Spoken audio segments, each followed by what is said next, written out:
Assalamualaikum warahmatullahi wabarakatuh. Jumpa kembali dengan Gus Win. Kali ini saya akan membuat satu panduan ya, cara melakukan pendaftaran peserta didik baru ya, peserta didik baru khususnya untuk kota Surabaya. Ini untuk jenjang SD yang mau masuk ke SMP. Jadi Dinas Pendidikan Kota Surabaya sudah membuat panduan lengkap di sini. Jadi mulai dari ketentuan-ketentuannya, kemudian validasi dan seterusnya. Kita coba bongkar satu-satu. Nah, sebelum masuk ke sini, calon peserta didik baru atau wali murid silahkan akses ke alamat ppdb.surabaya.go.id ini ya. Ini nanti akan ada halaman semacam ini. Ini pendaftaran belum dibuka, jadi semampang pendaftarannya belum dimulai, kita bisa baca-baca dulu persyaratan dan peluangnya. Jadi itu penting banget ya, seperti kita bermain pasar modal. Jadi kita harus tahu dan atur strategi ya, kita mau melalui jalur yang mana agar putra-putri kita berhasil diterima di sekolah yang diimpikan. Nah, jadwal yang paling penting untuk dipahami pertama di sini adalah yang khusus ini ya. Pertama, ini yang pembinaan tugas karena orang tuanya pindah tugas. Ini ada jadwal daftarnya nanti tanggal 14 sampai 15 Juni. Jadi hanya 2 hari ya. Atau mungkin kita lihat jadwal komplitnya di sini. Ini jadwal secara lengkap. Ini untuk inklusi mulai pendaftaran tanggal 10 sampai 15. Agak lama ya pendaftarannya untuk inklusi. Dan perlu dilihat nanti juga ini sekolah mana saja yang menerima calon peserta didik baru yang inklusi ya. Kemudian untuk yang kemitraan ini juga sama ya, tanggal 10 sampai 15. Pindah tugas tanggal 14 sampai 15, hanya 2 hari aja. Oleh sebab itu, karena ini waktunya masih lama, hal-hal yang harus dipersiapkan bisa kita siapkan lebih dulu, khususnya yang ini inklusi, kemitraan, kemudian perpindahan tugas. Ini ada dokumen-dokumen yang harus dipersiapkan lebih awal. Oleh sebab itu penting kiranya untuk melihat ini supaya tidak kelabakan ya kalau waktunya udah mepet. Kalau yang jalur zonasi nggak ada masalah ya, waktunya masih lama, tanggal 23 sampai 25, 23, 24, 25, 3 hari saja ya. Nah, untuk ini prestasi rapot dan lomba ini juga ada jadwalnya tersendiri, yaitu tanggal 16 sampai tanggal 20. 4 hari juga ya, 5 hari ya, 16, 17, 18, 19, 20, 5 hari. Nanti ketentuan masing-masing ini bisa dibaca detail di yang sudah disiapkan di sini ya, di keterangan tentang pendaftaran. Mari kita coba lihat. Sebelum melakukan pendaftaran, yang wajib dilakukan adalah melakukan validasi data. Nah, di validasi data ini kalau sudah selesai, nanti calon peserta didik baru akan mendapatkan PIN yang bisa diunduh melalui email yang digunakan pada saat validasi tadi. Jadi harus validasi dulu ya. Validasi ini bisa dilakukan di rumah ya, atau mungkin di sekolah kalau sekolah memang menyediakan. Kalau misalnya kita nggak bisa melakukan validasi sendiri, bisa datang ke sekolah ya. Sebenarnya gampang kok ngikuti validasinya, ikuti aja panduan yang ada di sini semuanya ya.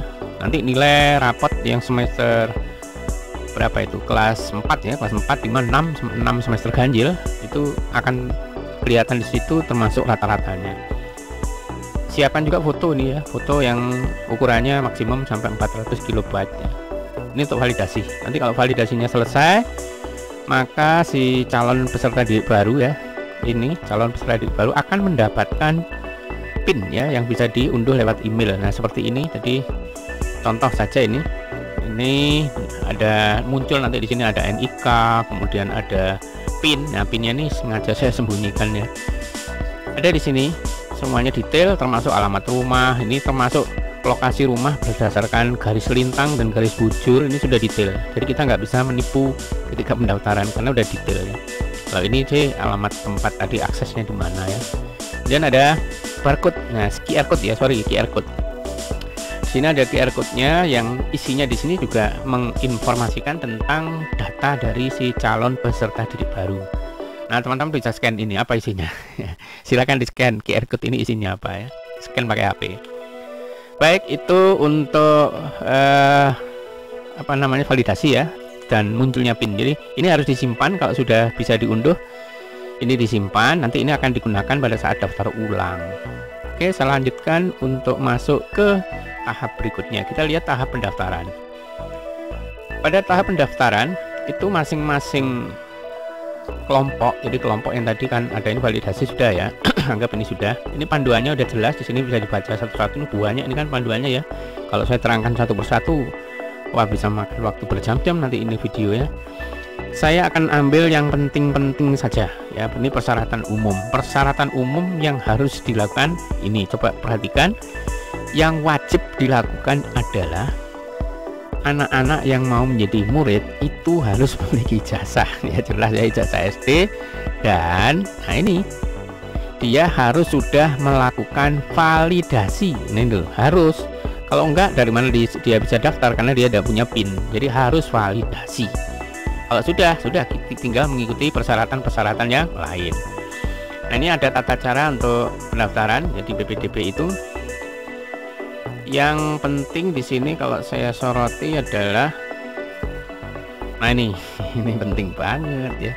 Poin 4. Poin 4 ini dikatakan bahwa selama proses penerimaan peserta didik baru itu, sekolah tidak diperkenankan melakukan pungutan atau sumbangan yang terkait dengan pelaksanaan PPDB maupun perpindahan peserta didik. Jadi kalau misalnya ada sekolah curang ya, ada siswa ingin masuk SMP Negeri 1 tapi dia diterima di SMP Negeri 10, dia minta pindah dari 10 ke 1, itu sekolah tidak diperkenankan melakukan tindakan curang. Wah, kalau dari awal gini sudah ada yang berani ya, dari sekolah atau guru atau kepala sekolah melakukan kecurangan, anak didik kita mau jadi apa gitu ya.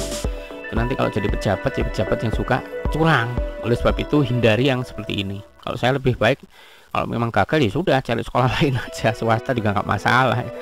Yang penting anak kita tetap sekolah. Jadi nggak ada jaminan kok masuk negeri harus jadi orang sukses, belum tentu ya. Jadi yang penting kita ngikuti aja lah aturan main ini yang bagi yang mau negeri. Negeri kan yang diburu adalah SPP-nya ya, SPP-nya gratis ya. Kemudian berikutnya di sini ada ini silahkan dibaca sendiri, yang ini tidak terlalu penting ya untuk diinfokan, baca sendiri aja. Ini khusus untuk yang masalah domisili. Pagu, nah ini juga penting. Setiap sekolah itu minimal dia harus menampung calon peserta didik baru itu 50%. Minimal, berarti bisa lebih kan? Dari 50% ini yang minimal. Kemudian masih ditambah lagi di sekolah itu ada 15% itu dari mitra warga. Jadi untuk mitra warga itu dari kelompok masyarakat yang berpenghasilan rendah. Itu nanti keterangan si A si B itu termasuk masyarakat berpenghasilan rendah atau tidak, itu akan muncul pada saat validasi. Jadi di sana akan muncul berdasarkan dokumen dari KK ya.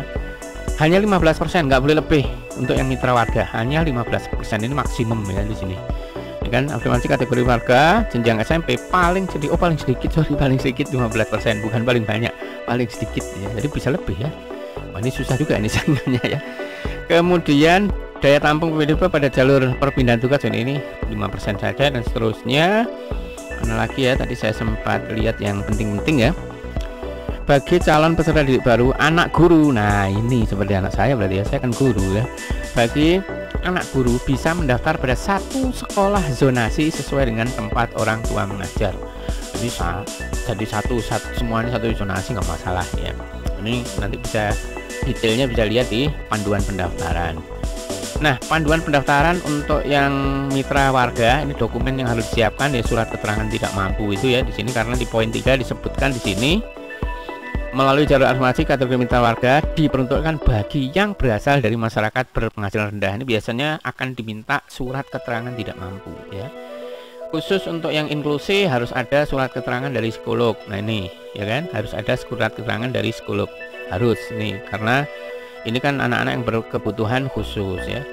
Kemudian untuk jalur pindah tugas silahkan baca sendiri. Saya fokus yang ini lagi. Yang ini nanti terakhir bahasanya banyak, ini yang jalur zonasi rapot. Yang mengikuti jalur prestasi rapot yang pendaftarannya lebih awal tadi ya, kalau kita lihat di jadwal tadi, silahkan cek kembali di jadwal. Poin 7 ini perlu diperhatikan. Poin 7. Apabila terjadi kesamaan nilai ya, nilai rapot sekolah dari beberapa calon peserta didik baru, maka prioritas akan diberikan pada calon peserta didik baru dengan nilai yang lebih tinggi pada mata pelajaran bahasa Indonesia. Pertama itu ya, pada bahasa Indonesia. Yang kedua, kalau ternyata masih ada yang sama, bahasa Indonesia nilainya sama, maka mereka yang berada pada posisi data yang sama itu akan diadu lagi ya, dicek kembali nilai dari mata pelajaran matematika. Jadi pertama bahasa Indonesia, yang kedua matematika. Jika bahasa Indonesia sama, matematika juga sama, maka anak itu akan adu lagi dari nilai mata pelajaran IPA. Ini kan kalau tiga-tiganya juga masih sama, ya sama ya, kita kan nggak tahu kan jumlahnya ribuan ya, masih sama juga, maka yang harus diperbandingkan oleh sistem. Jadi ini bukan sekolah loh yang menentukan ya, komputer ini, sistem. Masih terdapat kesamaan pada pendaftaran jalur prestasi, maka prioritasnya adalah pada calon peserta didik ya, Pak, calon peserta baru ya, calon peserta didik baru yang mendaftar lebih awal. Nah ini jadi harus diperhatikan. Kalau yang sekarang tuh harus cepet-cepetan, beda dengan dulu waktu masih menggunakan nilai UN ya. Kalau dulu pakai nilai UN kita bisa mendaftar terakhir ya, lihat pergerakan data. Sekarang nggak bisa. Jadi dia yang mendaftar lebih awal itu akan jadi prioritas jika terdapat kesamaan data. Jadi poin 7, poin 8 diperhatikan. Gitu ya.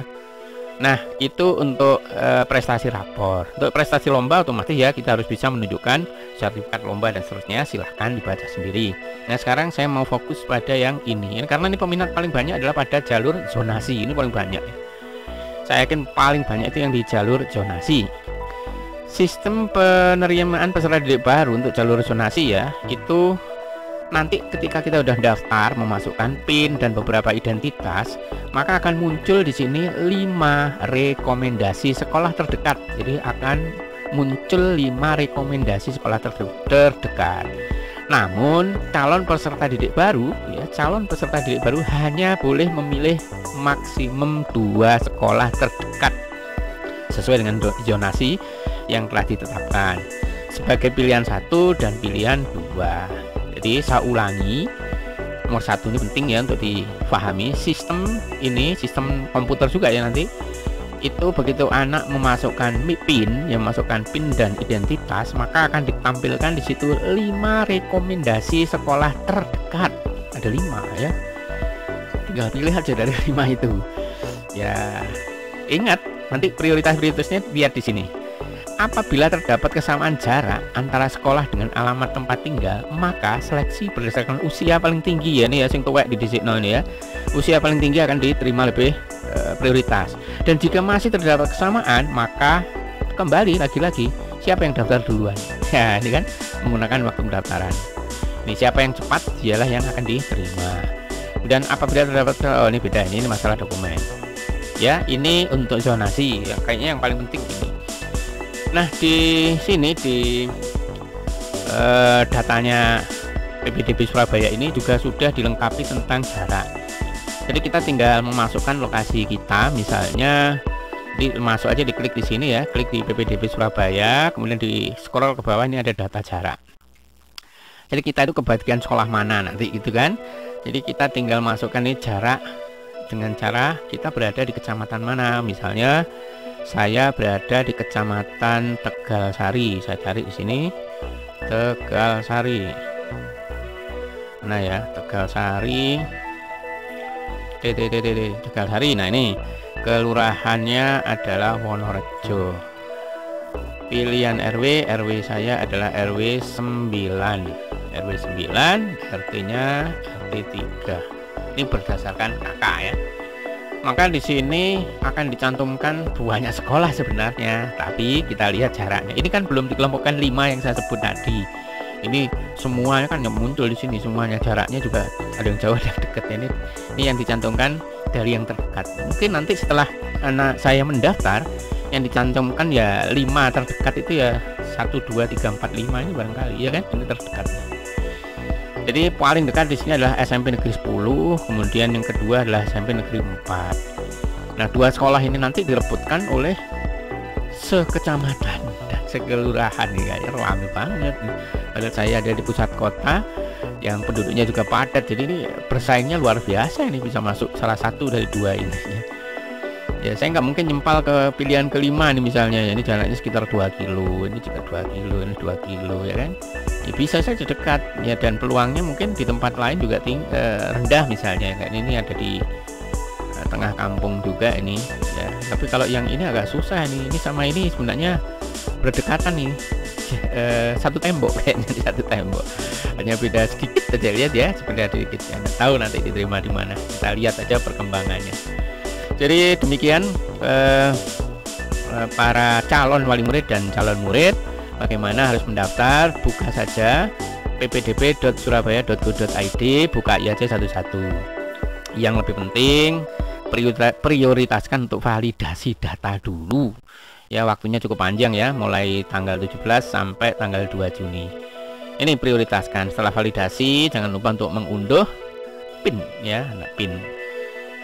Itu saja sepertinya yang bisa saya sampaikan. Mudah-mudahan ini bermanfaat. Selamat menunggu proses pendaftaran karena sekarang pun belum dibuka, jalur manapun belum dibuka, jadi belum ada pendaftaran. Jadi kalau misalnya mau dibuka satu-satu pasti ada keterangan pendaftaran belum dibuka, jadi memang belum ada pendaftaran, jadi mohon sabar ya. Mohon sabar, ini pendaftarannya belum ada, pendaftaran ini kan belum ada semuanya. Mau dibuka yang jalur inklusi atau mana memang belum. Di sini ada keterangan daftar jalur belum dibuka. Mohon sabar, yang penting lakukan validasi itu. Sampai ketemu di informasi yang lain, mudah-mudahan ini bermanfaat. Bantu untuk sebarluaskan info ini agar tidak ada yang